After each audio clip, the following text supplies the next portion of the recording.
ng Nobyembre ay ang pagdiriwang ng Traditional and Alternative Healthcare Month ng Department of Health.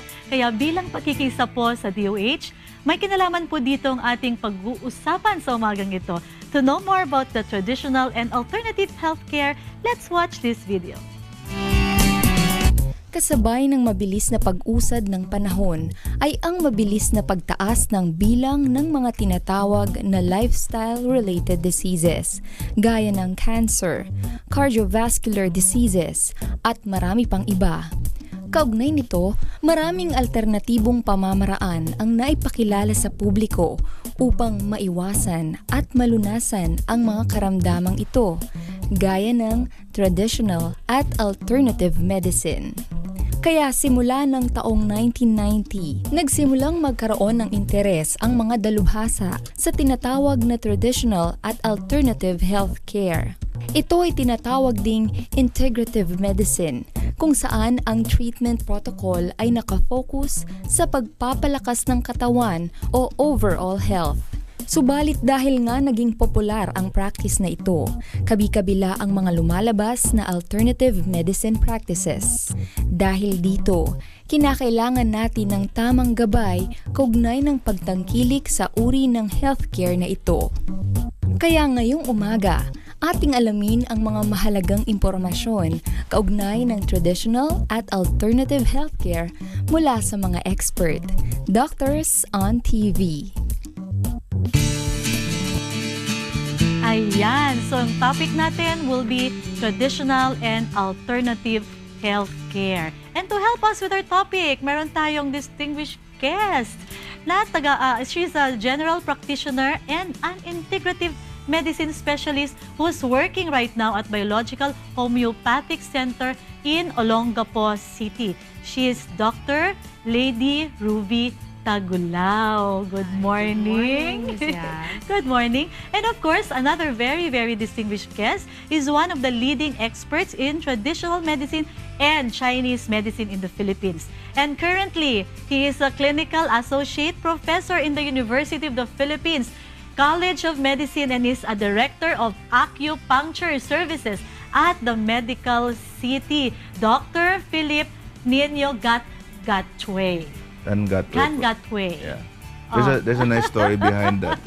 Good morning. Thank you very much for waking up so early for the show. Indeed, very important yung ating mga topic and I'm so glad that you made it. Salamat po sa pag-imbita. Yes, this is a very important topic. And it's a nice way to celebrate November. Sabi nyo nga, Traditional and Alternative Medicine Healthcare Month. It is. Mabuti nga kasi dati talagang hindi masyadong pinapansin pero ngayon may month na DOH na nag-celebrate ng lahat ng alternative medicine. Doc Phil, I'll call you Doc Phil para hindi tayo magkamalis sa Tangatway. Doc, ano naman ang practice nyo? Ano itong Chinese alternative medicine? Well, I actually practice, I like to consider myself as a general practitioner also because I am. Ang pagkakaiba lang po, imbes na puro western na gamot ang binibigay ko, paminsan-minsan, actually halos palagi, gumagamit din po ako ng acupuncture. For various reasons po. Some people, they want that for pain or for other problems. Meron naman iba, para sa iba't ibang dahilan, hindi sila makainom ng gamot. For example, yung mga may kidney failure, hindi na makainom ng maraming gamot kasi nakasira ng bato. O yung mga may liver problem, syempre babawas-bawasan mo yung ininom ng gamot. So acupuncture serves as a parang alternative in the sense na, sige, hindi mo na kailangan dagdagan pa yung gamot mo, pero kailangan ka natin tulungan. Yung ibang pasyente naman, mga cancer patients, they don't like the side effects. We help them with the side effects. Or just like last Tuesday sa conference ng PGH ng OB-GYN, I told them about how we sometimes use acupuncture para sa mga, siyempre, pag buntis ang pasyente, may mga gamot na hindi mo rin pwede bigay. Correct. So, yung mga severe back pain, severe headache, morning sickness, yeah, we use acupuncture so pwede to complement para tulungan yung ibang specialty. Kasi napakahirap na nga naman no, sa mga girls natin, sa mga kababaihan na uminom ng gamot at takot-takot uminom ng gamot. So Doc, yung mga pagsusuka na yan, nagagawa ng paraan ng acupuncture, ha?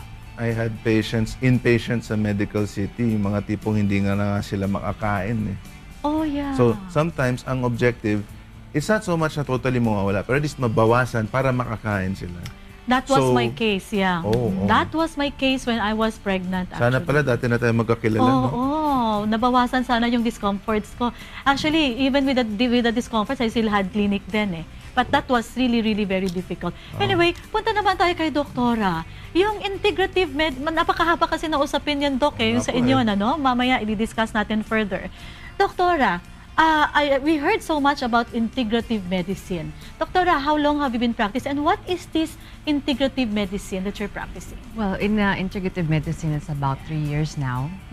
With homotoxicology, about 2 years. Oo. So integrative medicine, it's about combining these complementary practices and yung conventional. Oo. No?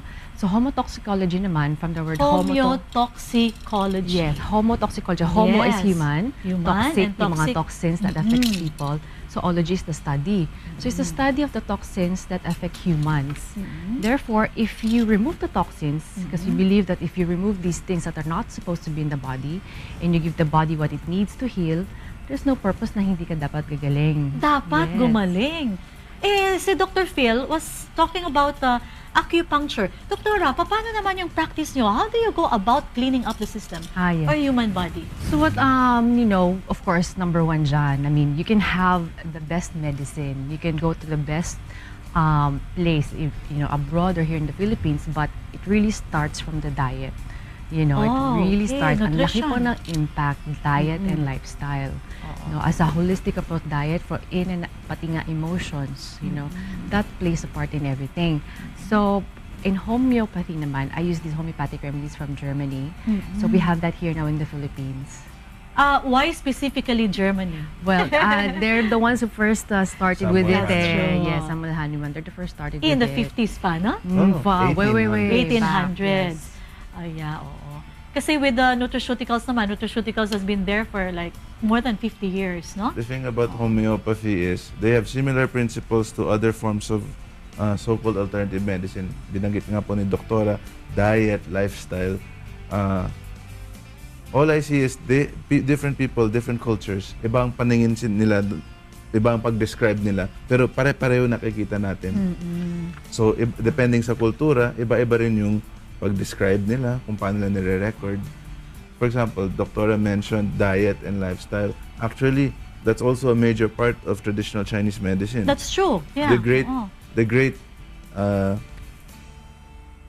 great Sun Simiao, he was born in 581 AD and died 682 AD, so he died at 101. So I think he knows what he's doing. Yeah. Ang sabi niya, acupuncture, herbs, and other modalities, gamot, pampabilis lang yan eh.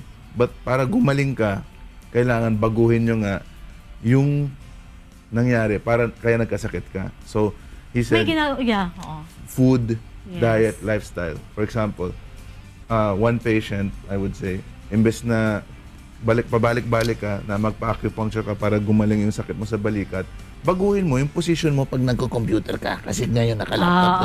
True. So sabi ko, lagay mo yung laptop mo doon, mumurahin lang naman ng mga USB keyboard para ganun ka. Yes.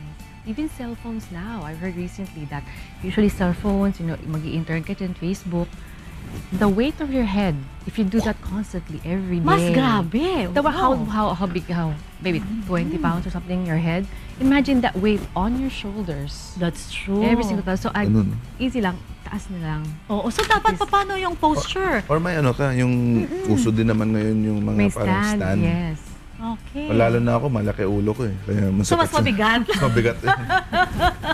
Hindi ba proportional yan sa structure ng ating mga buto? Well, depends on people. But really, the human Pero yeah. head is not built for this. Nung mga 5 years ago, marami ka nakikita ng sakit sa daliri. Yeah. We call them, what do you call that? Dexter's finger. Dexter's finger. fingers. Ngayon, Oo. sasabihin ko, oh, thank you, mga gumagawa ng tablet kasi, ang dami ko tuloy pasyente na puro balikat. Balikat na. I'm joking, dahil of course. I dahil never like seeing nakaganon na, patients no? feeling sick. Oo. Earlier, Doc Phil, you mentioned about yung babaguhin yung lifestyle. Sinasabi natin na kaya ka nagkasakit dahil nga may problema ka sa lifestyle. So kung kahit pumupunta sa'yo araw-araw dahil gusto magpa-acupuncture, kung hindi mo naman babaguhin yung lifestyle na pinanggalingan mismo ng sakit nila, ito ba'y hindi nakakagamot, no? Hindi rin nakakagamot yung acupuncture kung hindi Nakaka-relieve mo... siya. think of it na parang sugat. May sugat ka, kailangan pabayaan mo siya magsara. Kaya lang, kung palagi na lang natatamaan ulit, never Hindi siya rin siya magsasara. gagaling. Oo.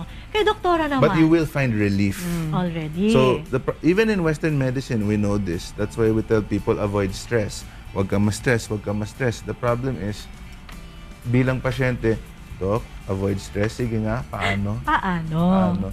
So, partly, it's not ideal, but we try to give them advice on how to cope. Ayan. Gusto ko yung coping na yan. Pag-uusapan natin yan together with Dr. later yung coping ng stress sa pagbabalik ng Doctor's Odd Seat.